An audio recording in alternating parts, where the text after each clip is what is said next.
Going into the season, all eyes are on the New York Knicks to make noise in the Eastern Conference, given the last two Eastern Conference champions have both lost their best players in Jason Tatum and Tyler Halliburton. The Knicks had a clear, easy path to at least the Eastern Conference Finals and potentially the best chance in the Eastern Conference to make the NBA Finals. Well, as we are slightly over halfway through the season, the New York Knicks are sliding, and they are sliding bad. They have been extremely disappointing over the last month. Because you guys don't know, the Knicks have lost 9 out of the last 11 games. And those 11 games are a 17-point loss to the Dallas Mavericks team, who started a lineup of Max Christie, Najee Marshall, Cooper Flagg, Caleb Martin, and Dwight Powell. But you must be thinking to yourself, oh, so Knicks probably had some people injured too. That's what they lost. That's where you're wrong. Because the Knicks started their normal 5 in Jalen Brunson, Josh Hart, Mikal Bridges, OG Anunoby, and Karl-Anthony Towns. They lost this game by 17 points in Madison Square Garden, and where the New York Knicks fans were booing their own team. It's never a good sign when your team is getting booed in their own arena. And the rest of the 9 losses are a 7-point loss to the Suns, 11-point loss to the Kings, a 13-point loss to the Warriors, another loss to the Suns by 5 points, a 31-point loss to the Pistons, 11-point loss to the 76ers, a 12-point loss to the Hawks, a 2-point loss to the Spurs.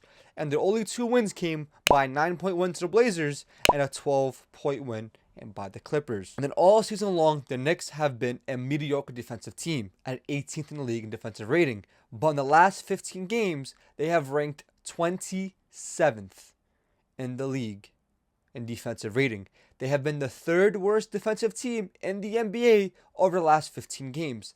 That is not a recipe to win the championship.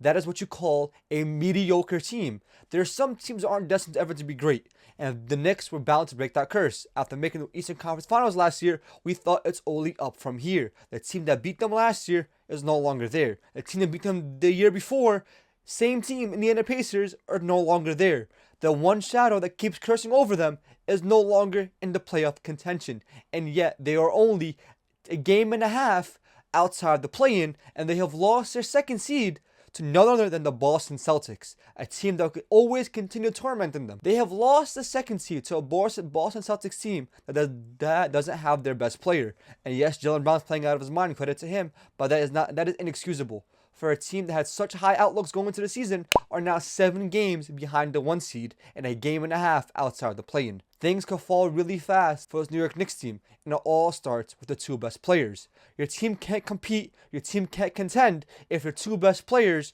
are actual cones on defense. But first of all, I want to start with Karl-Anthony Towns, because not just defensively, also offensively, he has been bad. Cat this year is shooting 35% from 3, which is the 2nd worst of his career behind his rookie season. And on non-corner threes this year, he is shooting 35% from 3, which is also the worst of his career. And one thing going for him is his corner threes. He's shooting a career high of 50%. Kudos to him. But that's where all the kudos ends.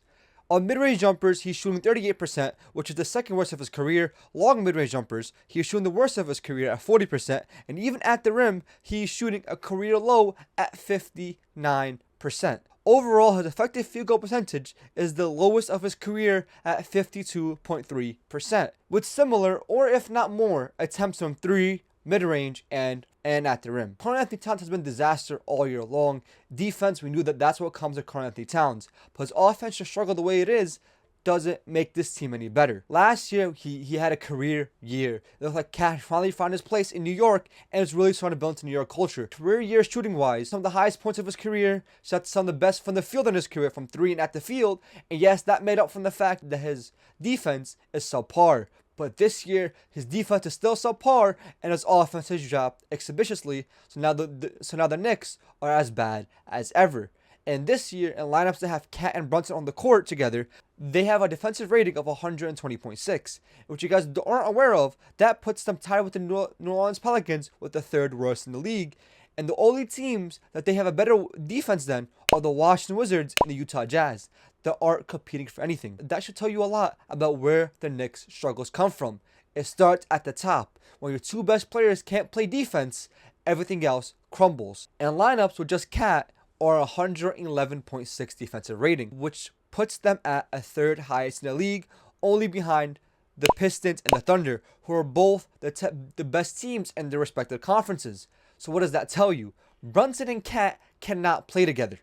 That has been abundantly clear since last year. Whether on the offensive end or the defensive end, they haven't really meshed well. And on offense, it really just feels like your turn, my turn type offense, which isn't going to get you far in the playoffs, as we saw last year. This team was only built to beat the Boston Celtics, and the Celtics are no longer a threat, so this Knicks team has nothing else to compete for.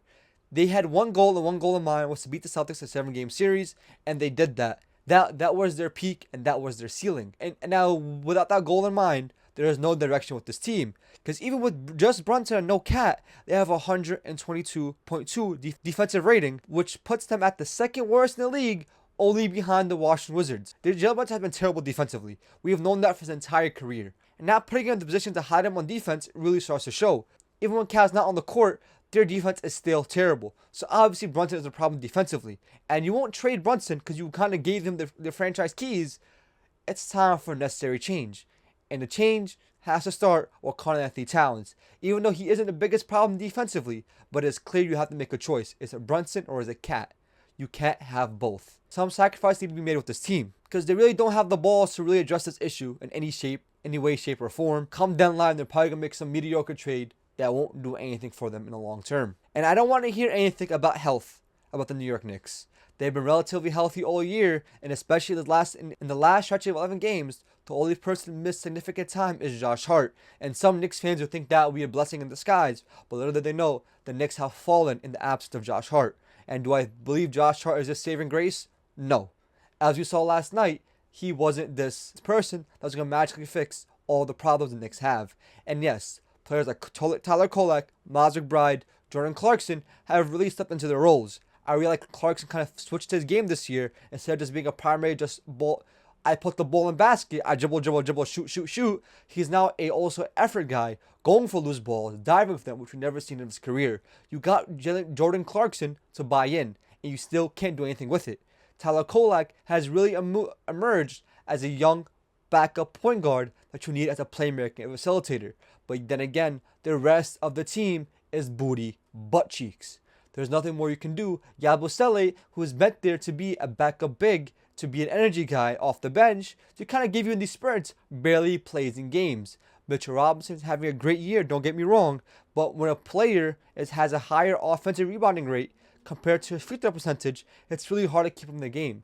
Because teams just elect to hack a Mitch every single time on the court, because then again, they'll take the fact that he will probably miss both free throws compared to him being a highly reliable to grab the offensive board. They will take that gamble 9 out of 10 times, which basically makes Mitch unplayable in late game scenarios, which leaves you with Karl-Anthony Towns as your backline help in clutch games, and obviously that isn't going to work when your backline help is Karl-Anthony Towns and the person guarding ball or person guarding up top is Jalen Brunson. This team has way too many holes. The offense has been good though. Not great compared to last year, but good. They're scoring at a good pace with lineups of Cat and Brunson having the 3rd highest offensive rating in the league, and the Knicks overall this year had the 5th highest offense in the league. The vidIQ so far, when your two best players, like I mentioned before, are terrible on the defensive end. There's always so many games you can outscore teams, and when teams have a higher likelihood of stopping you, 9 times out of 10, you will lose those games, as we see now. The New York Knicks are in shambles. And I know I haven't talked about Brunson offensively this year, which is supposed to be his strongest asset, and it is. He was just elected as All-Star starter, and he's been having a career year in points per game, and his efficiency is relatively the same from last year. No complaints about Jalen Brunson, even though he gets inconsistent on night in, night out basis, but you knew what you're getting with Jalen Brunson, and he's giving you exactly what you want on the offensive end.